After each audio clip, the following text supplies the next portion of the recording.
Attention! Here are two properties located just adjacent to NH73 at Melkar BC Road, which is the place most appropriate to realize the dream of having the home for a happy living.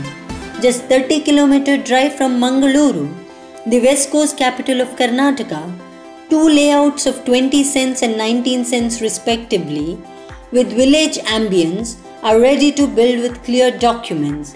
The hill opposite to these properties are reserved for the proposed university campus of a prestigious Mangalore-based institution, giving you indeed the right investment opportunities in future. Pious religious centers around will give you a spiritual feel amid modern lifestyle. On-time healthcare facilities and educational opportunities are available within reach. Contact 91-81971-43675 or 821-77-29859.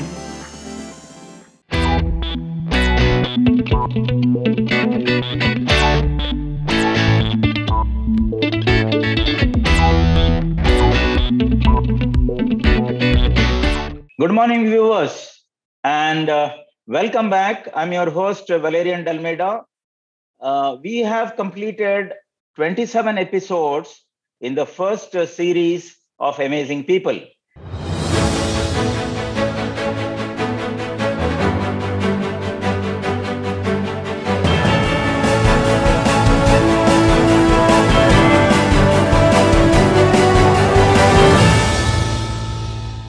And today we are back with the series 2 of Amazing People, and this is the first episode. And today we have our guest from far Uganda, who is from Karnataka, leading, supporting opportunities for Ugandans to learn, that is S.O.U.L Foundation, Uganda, Mitali Pinto, the country director for S.O.U.L Foundation. Welcome, Mitali. Thanks, Valerian. Nice to be on the show. Thank you.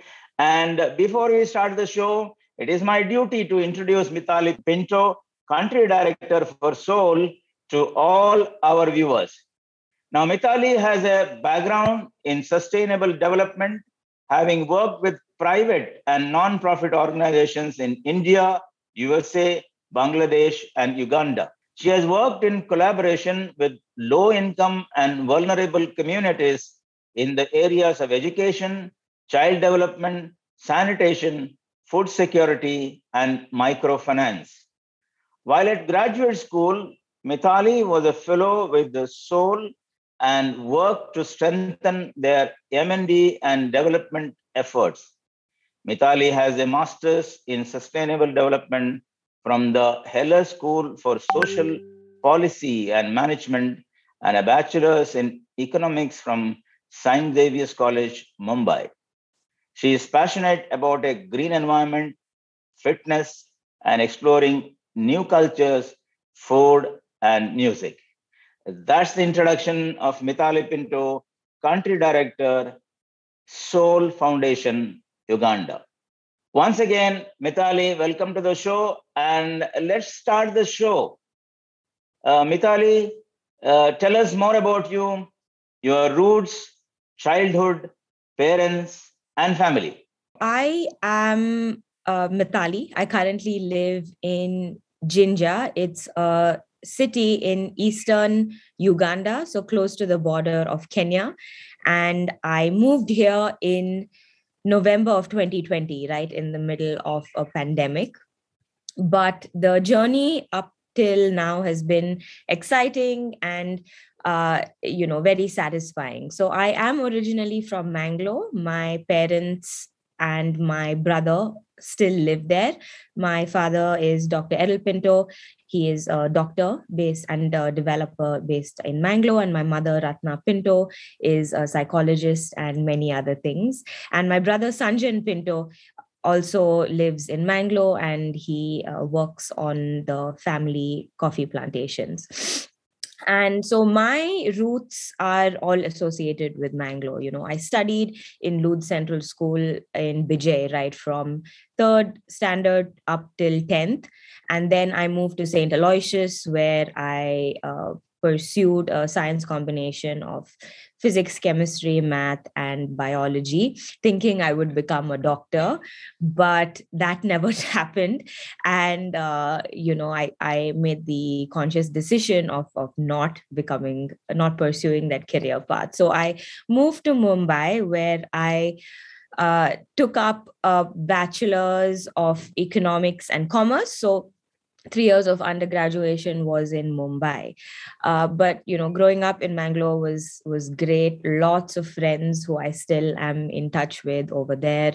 I keep going back for holidays. Of course, that is where home is. And a little bit more about me and my interests. I am very, like you mentioned, very outdoorsy person. So I do enjoy hikes and running and swimming, and of course every now and then traveling a lot, especially now since I'm based in Uganda. It's kind of easy to move between the countries in East Africa. So I was in Kenya a few months ago, and I have a few other travel plans lined up for this year. So yeah, I just enjoy meeting new people, new cultures, and exposing myself to new people and different work that exists out there in this world. Well, good. Wonderful to hear that you are from Karnataka, and especially from Mangalore. And News Karnataka head office is in Mangalore. And we are proud to say a Mangalorean is, doing this wonderful work in Uganda. Good luck to you. And let's continue. What was the motivation for you to choose this wonderful career? I think it started when I moved to Mumbai, moving from a smaller city to a much larger metropolis such as Mumbai, and moving to an undergrad university that offered such great education, and just being exposed to the other students who came, peers, just kind of interacting with them and seeing the interesting work that everyone was doing. Also the social circles that I moved around with, everyone was kind of doing interesting work. And it was even through every holiday that I had in between my first and second year and second and third year, I would make it a point to intern. And I think even the kind of internships that I did and the people I met while at work had a major role to play in influencing my decisions and helping guide and inform what career path I wish to take. So everything was kind of steered towards the space of social development. So it was I worked a lot with again non-profits, and the train commute in Mumbai to very rural areas. And I think it was just more of observing people and seeing just how unfortunate some people are, and what we can do to kind of make the world a little more equitable for everyone. So yeah, wonderful. And that's, I think, moving to Mumbai made a lot of difference. And I think when you go to a metropolitan city, there are a lot of opportunities that get open, and our horizon also deepens and opens up for new things. Because I am also a person from Aloysius. I went to Mumbai and then became a chartered accountant, because the opportunities are greater in Mumbai. And not only that, it really a city which awakens you to something newer, challenging, and things like that. I hope you agree. Now, tell me one thing. Your colleagues in St. Xavier's, any one of them is in the same social development path? Quite a few of them. I mean, everyone has different trajectories, but yes. most of the people, even when you say social development, I mean, there are so many angles So to it, right? It needn't necessarily be work with nonprofits, but it could go into research and advocacy and, uh, program design. So yes, a lot of people are in this space, and like I said before, it did influence me to a great extent to see what other people were doing, and then be like, hey, that might be an interesting path. Okay, thank you so much. And let's go to the next question. You work with the private and NGOs in India, USA, Bangladesh, and Uganda.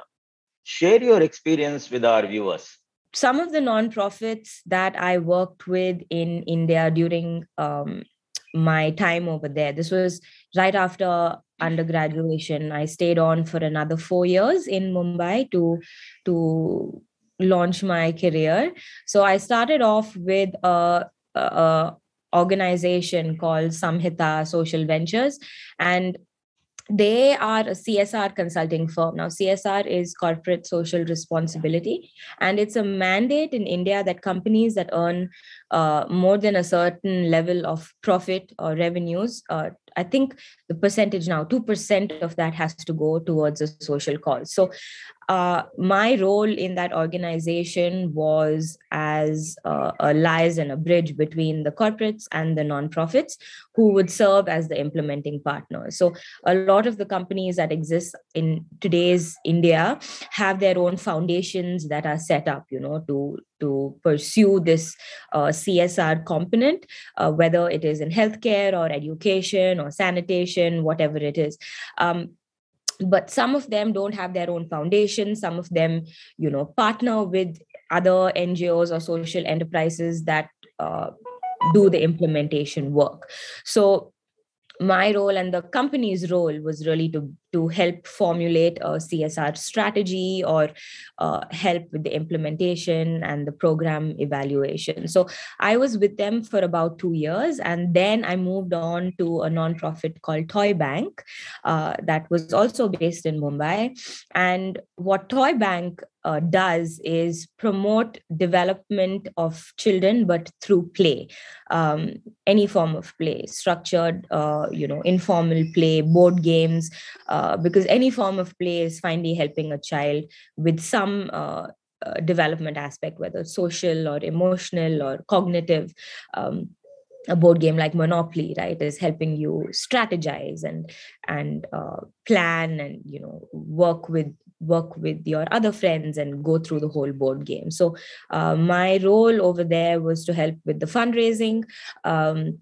So I worked with Toy Bank for a year before I moved on. And in between, like I said, I did multiple internships. So I did actually I started off interning with Toy Bank for about 2 months, and then I also had a small stint with the Grameen Bank in Bangladesh.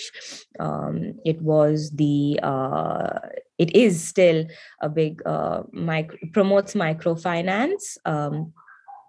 And it was founded by Professor Muhammad Yunus. He, in fact, even won a Nobel Peace Prize for that initiative. So I spent about 2 months in Bangladesh just exploring what microfinance is and traveling Bangladesh, of course. And I moved to the US for my graduate degree, and of course interned with other NGOs over there. So it's been a great kind of experience and journey to see how nonprofits work across the world and just how important organizations like this are. So yeah, good to know that you have worked with Grameen Bank, the Nobel laureate, who founded that bank. Muhammad Yunus, right? Yes. Yeah. That's very good because he's the one who started the Grameen Bank, and today it has reached to. You cannot believe that it has been excelling in microfinance, and people are a lot of NGOs or even countries are emulating Grameen Bank. Good. And let's move on. You have a master's in sustainable development from the Heller School, Massachusetts, United States, for social policy and management. Could you tell more about this school and the curriculum so that the students who are watching this program can benefit? Absolutely. So, the Heller School for Social Policy is one of the graduate schools at Brandeis University, and it's in a small little town called Waltham in Massachusetts, just on the outskirts of Boston city. And so I moved there in 2017 to, like you said, pursue a master's in sustainable international development. So the Heller School is a graduate school that is focused on social policy. It's one of the top institutes that's really geared for students who are committed to careers in social justice, And so my master's degree was one of the 7 graduate program offerings, and the curriculum is focused on students who wish to be development practitioners. So they're very hands-on practical skills. So, some of the classes involve education and development, gender and development, agriculture and watersheds, monitoring and evaluation, project management. So very hands-on practical stuff that I still use in my everyday work today. And just the type of students that come in, everyone's had a wealth of experience in the space of work, and just from very international population. So students from many developing countries, of course, from lots from the US itself, but many from the continent of Africa and Asia, and as far as Australia as well. So it was a very wholesome 2 years, and even the faculty was, people who've been in this space for a long time. So I think I really enjoyed my 2 years at the Heller School. Great to hear that. Let me ask you, does the campus have accommodation facility? It does not for the graduate students. It has accommodation. It's also, Brandeis is also a very big undergraduate, well-known undergraduate university. But for the graduate students, we had to find our own accommodation. So it was, getting on Facebook groups and finding out who you could share a house with. So all of that worked out well for me. And some of my housemates from back in grad school are my best friends today. So yes, so that was something I had to do myself. Right. Thank you so much. Now let's take a break, and we'll come back in a short while. Are you planning to settle in the capital of West Coast of Karnataka? If so, here is a ready-to-build property adjacent to Mangaluru city amidst lush green, which indeed is the right place to have a happy home. Just 20 minutes at a distance of 10 kilometers from the heart of the city, located at Neer Marga, is one of the most prominent developing area of Mangaluru city limits. A peace and serene place, surely be loved by your dear ones. Surrounded by natural trees and valleys, the 13 cents plot of solid terrain is the destination for construction of your everlasting dream home. Various educational institutions, hospitals, malls, historical and religious places at close vicinity will be additional booster for your comfortable and holistic lifestyle. The ready-to-sale plot, located near Manipal University's proposed campus, will assure you good ROI if you are thinking in terms of investment. Contact +9181 971 43675 or 8217 729859. Now, after the break, the next question to you, Mitali.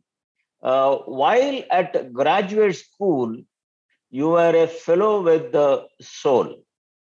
What was your experience then?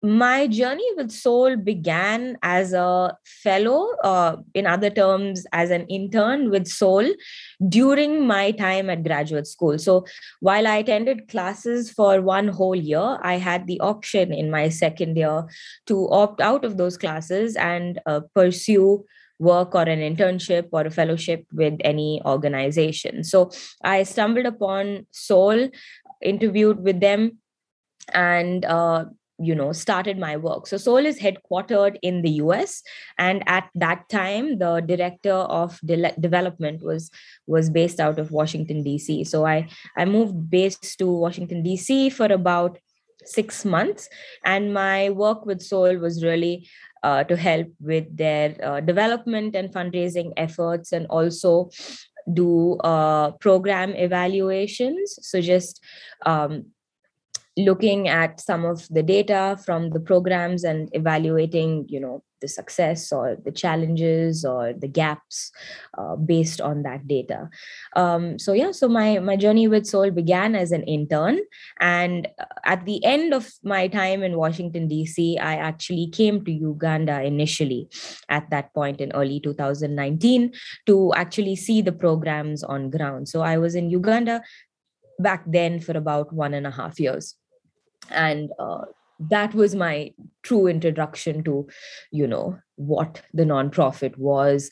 I lived with a local family in the middle of the village, and so it was truly a wonderful experience. Just to go to that S.O.U.L again, what is S.O.U.L? That is S-O-U-L. What is S.O.U.L, and what are their activities? And what's your role as a country director? S.O.U.L is a NGO. Like you said before, it stands for Supporting Opportunities for Ugandans to Learn. It was founded in 2009 by two co-founders, Brooke and Kenneth Stern, who are based in the US. And the whole organization started with the mission of community development and promoting education. So we have 4 core program areas. The first and the biggest, I'd say, is education, where under education, we have about 5 programs. So the first is we provide educational scholarships to students within the community. And when I say community, we just work in 2 communities. One is in Jinja, where I am currently located, and the other is in another district called Iganga, more eastern Uganda. So coming back to the programs, we provide educational scholarships for students right from primary to the undergraduate level. And the model is a 50-50 financial model, because we believe we want investment from the parents' side as well, a buy-in from the family.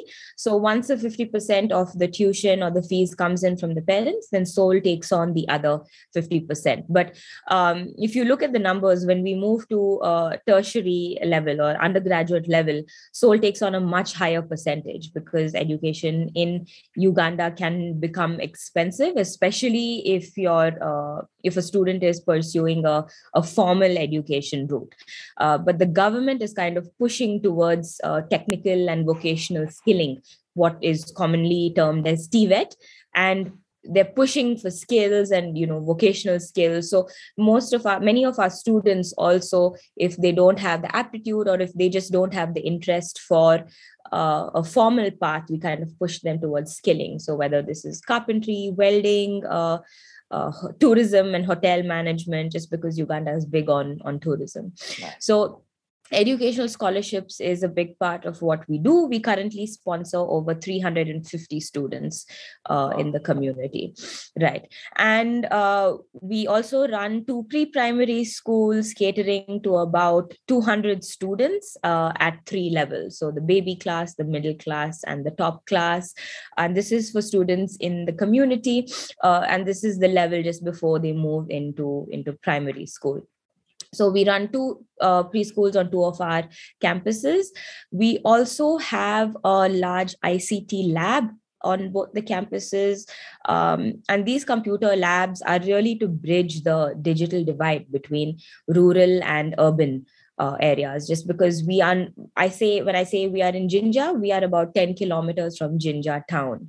So this computer lab we have 2 in-house ICT instructors, and the kind of trainings that we offer vary depending on who our target group is. So we target secondary students in line with their secondary school curriculum, just because many of these government schools and rural schools don't have the computer lab. And I mean, if you don't have the practical skills to know how to work with a computer, it really means nothing. So, we have a 23-seater lab that, in fact, just the other week, we had volunteers come in and conduct a 4-day workshop on Google Workspace, right? So everything from collaborative work on Google Docs, on Google Sheets, Google Slides. So really kind of pushing students at a young age to learn these very fundamental skills of computers. And we also have mentorship programs, and we have a community library where we push the whole reading culture and what it is to pick up a book. So our library is stocked with fiction, non-fiction books, Uganda curriculum books for primary and secondary students. And we're really trying to promote it as a safe space for learning and reading and, just coming and sitting down, spending some quiet time with your book. So that is education. We also work in the space of maternal health, where we are, for the ultimate goal of maternal health is to promote institutional births and have a dignified delivery for these young expectant mothers. So one of the programs is where we conduct antenatal education classes, or short form is AEC.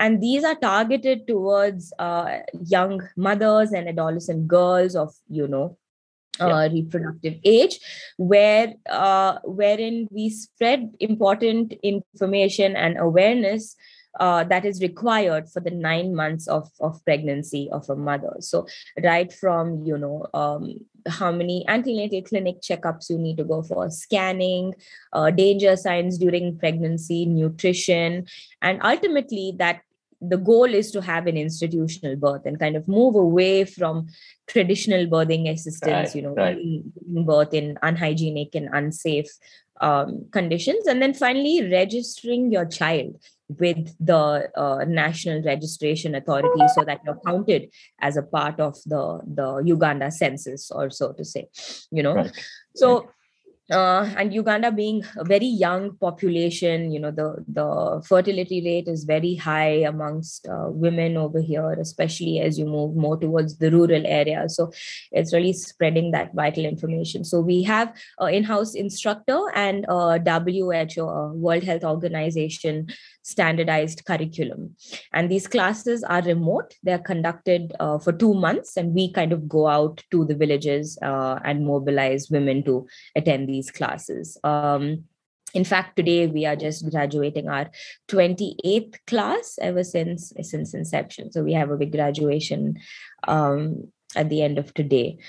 We also run an ultrasound scanning clinic at S.O.U.L, and it runs every Friday, where pregnant mothers come for a scanning service. And this is absolutely free of charge. And we also have partners that provide us birthing kits and vitamin supplements for these mothers. So we are the distribution partners for these pregnancy care tools. So that is maternal health. We also have 2 ancillary programs. One is food security, and the second is women's empowerment. So under food security, we have an agricultural land where we provide training to the community members on, best practices, soil management, irrigation, the right crops to grow, harvest season, growing season, everything. So these trainings usually last for 3 days. And we have, again, a trainer who conducts these. And we also have a demonstration garden. So the garden is, alive at all times and just growing all of the crops that are grown locally here in Uganda. So maize, cassava, sweet potato, cabbage, all of this. So that's under food security. And we also, one of our most impactful programs is our tailoring program, which falls under women empowerment. We provide 8-month tailoring classes. We have, again, all the infrastructure needed to conduct these trainings for 8 months. We currently have 50 women in our morning batch and another 20 women in our afternoon batch. And again, it started off, when this program started off, it was to create a safe space for these young mothers to pick up a skill, a vocational skill. But now that has kind of scaled, and we're seeing people from, various backgrounds who just find that tailoring is a very important skill to have, and, lucrative skill for even a diversified source of income in life. And we provide certifications in line with the Ministry of Education in Uganda. So once they graduate, they're kind of assessed by a government body and provided a certification as well. So as you can see, there's a lot happening at S.O.U.L. And coming back to what my role is. So my role as the country director is basically to oversee all of these 10 active programs. And we also have a staff of 34 across our 2 offices. So I manage about 34 program and support staff. And I just oversee everything in country. So right from the finances to the HR to the programs to the partnerships, government partnerships. So yeah, so every day is a new day and a fun day. Yeah. Good. Wonderful. And we are proud of you, Mitali, from News Karnataka. We wish you all the best. And really, we are proud of you. One of our Kannadigas is in Uganda and doing a wonderful work in food security, women empowerment, NEC, and education. So good to hear that. And let me ask you a question. Now you're doing all these activities, and do you get, like you did the interns, do you get students from all over, all over the globe to S.O.U.L to help you out, or to study or internship program? We do have various kinds of opportunities. I would say that most of our volunteers are local within the community or from partner schools around the area. But we've also in the past, before COVID, seems like a long time back, but we used to have volunteers come in for, say, 1 month or a few weeks to observe and really immerse themselves in the culture and learn our work. Like I mentioned, we had volunteers come and provide, those ICT workshops for 4 days. So they lived in the village for 4 days. So yes, it really depends on what the skill set is and what the need of the organization is. And then there's something that is kind of worked out to see how a value addition can be done, what the student or the volunteer has to offer, what is S.O.U.L's need. So it's really need based. But yes, we're open to see what is out there and what people have to offer. Now, coming back to a very important question. Now, all of us know all these activities need funding. That is basically the need for every activity, whether it is corporate, NGO, or anything, even family, and whatever it is, the source or the bloodline is funding. So funding is necessary for such a huge operation. How do you sustain your activities? Yeah, great question.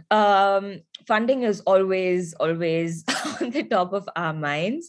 Yeah. And that truly is the role of our CEO and co-founder, like I said before, Brooke Stern, she is based out of New York. So we are a legally registered NGO in Uganda, yes, but we are also legally registered as a nonprofit in the US. And our funding is a very diversified portfolio. So as a nonprofit, we have foundations, so in the form of grants that come in, where we write a proposal and we provide reports and accountability statements. We also have individuals, and our whole scholarship, our student sponsorship is based on a one-to-one funding model, where an individual in another part of the world sponsors one child over here. So it's really, building those relationships and maintaining contact with all of those individuals. We also have corporates who fund us. And of course, some of our supporters and individual donors have, who work for corporates, have matching grant programs, or, payroll matching grant where donations come in through that. So it's really diversified. Some of our programs are income generating. For example, our agricultural program, right, where we grow crops and provide a demonstration garden. We sell it to the community, of course, at a lower cost, but it's still some amount to sustain us. Our tailoring program, the women are trained to make clothes, or Uganda has a very or all of East Africa really has a unique fabric called kitenge. It's a very bright colored fabric, and the clothes look very fun and unique. So we stitch some of these and make different products, so we sell that. So we have some amount of revenue being generated from within programs, but the bulk of our funding does come from bigger funders, corporates, individuals, and grants. So it's really a lot of work to kind of keep that going. But, it's a collaborative effort between the US office and us on the ground over here in Uganda. Yeah. So wonderful to hear that you have set up in US as well in Uganda, and basically the US Foundation supports you extensively, and very nice. And before going to the next question, let's have another break, and we'll come back to the live. At the premium gateway to Mangaluru, one of the premier cities of Karnataka possessing all types of domestic and international connectivity, is a full-fledged commercial complex, the Premier Corner, Nantur, now available to make your dream venture a reality.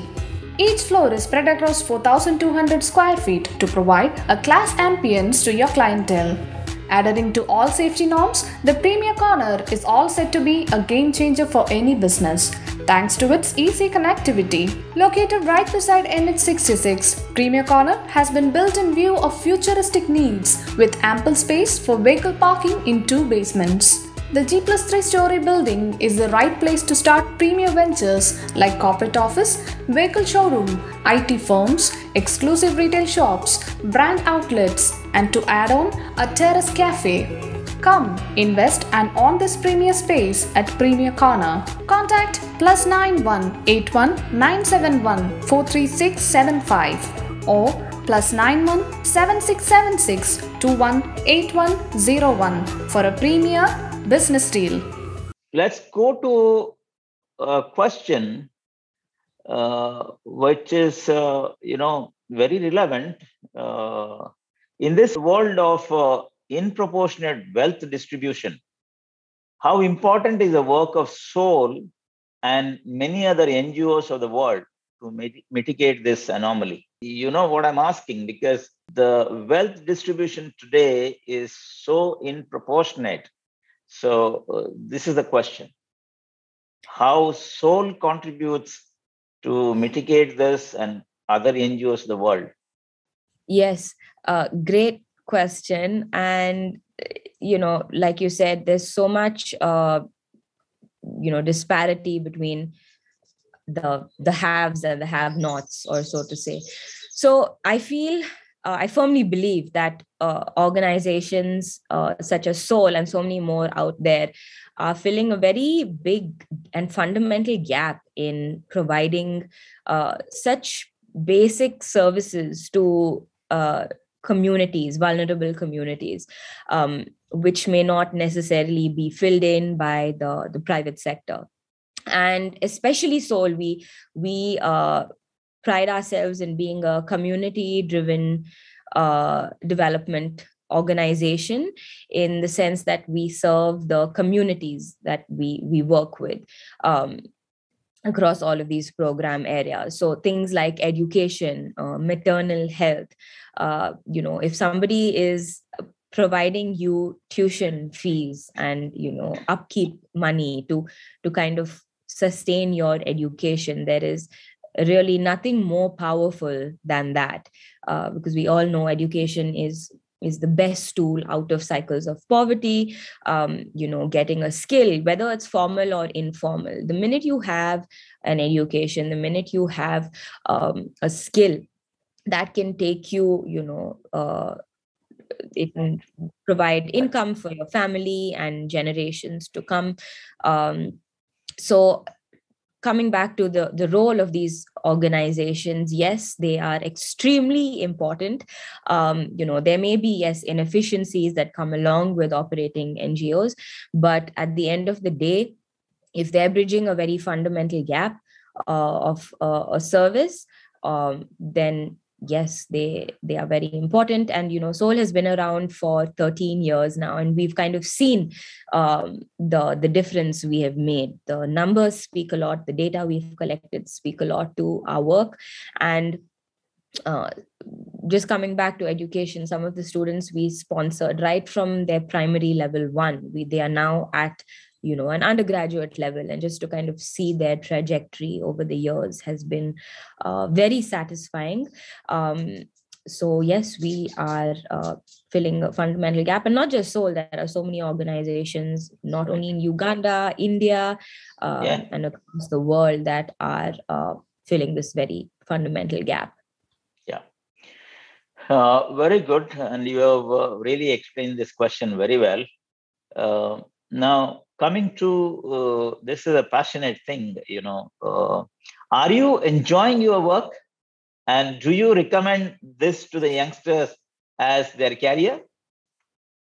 I truly am. I mean, I don't think I would be living here in Jinja if I didn't enjoy my work. So it's been about 1.5 years of me living here. And every day is new. Every day is, of course, it has its challenges. So many, like I said, inefficiencies, and so many, there's so much bureaucracy in the country. And as a woman over here as well, just facing the challenges that come with running a nonprofit. But it is rewarding, just because when you see what you are doing, and when you see people benefiting from this program, just because of the goodwill of other people, that is our funders and our supporters.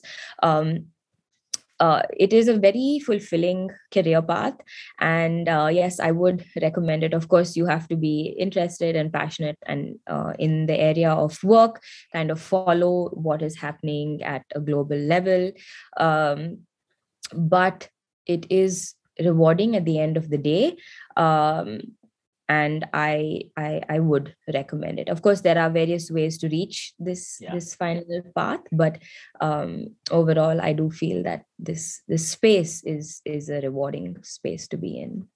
Very good, very nice. And viewers, youngsters out there, you see Mitali is passionate about her work and enjoying really the work that she is doing, and asking those who are having the passion in this particular field can take up this as a career. Not only rewarding, even by the satisfaction that you get, that most of the people are getting educated and lead a very good life in their in their career. Now, last question, Mitali, before ending the show. What is your message to News Karnataka viewers? First and foremost, thank you, Valerian, and the entire team for having me on this show. I think my first message is, just do what you have to do. Follow your heart. Ultimately, be happy in the space of work that you're doing. And if you have a little extra, there's no harm in giving. So that kind of leads me to my second message. If you'd like to donate, the work of S.O.U.L relies on funds, especially in our space of education, which gets so many kids through an education. Feel free to visit us on www.souluganda.org. Check out our website, our work, and also feel free to email me if you have any questions or would love to visit. This country is beautiful. Where I stay is the source of the River Nile, so there's lots to be done over here. Again, like I said, feel free to email me on Mitali Pinto at souluganda.org, and I will be happy to answer any further questions. Thank you so much, Mitali. I'm sure the viewers will visit the site and also click the donate button so that it helps your work and give you more passion to work, in the future. Thank you for coming for the show and giving your story with the S.O.U.L and what you're doing at the S.O.U.L. And wish you good luck from our viewers and News Karnataka. And I hope we will get more leads from you for our show, Amazing People, in the future to come. Thank you once again, and wishing you a very good day, and thank you. Thank you, Valerian. It's been a pleasure being on the show. Yeah. Thanks. Viewers, please please go and subscribe to our YouTube channel, News Karnataka, and support us in this way so that we will have you for our many of the shows that are coming in, like Subalterns, Amazing People, Sunday Celebrity, Namaste Teacher, and Thank You Karnataka on our 10th anniversary, which is spreading to various fields like education, health, culture, entertainment. So subscribe our YouTube channel and see abundant or many shows that are being shown to you so that you can enjoy this and meet people and understand what they are doing and what their contribution to this world. Thank you, Mitali, once again for coming for the show. Thank you.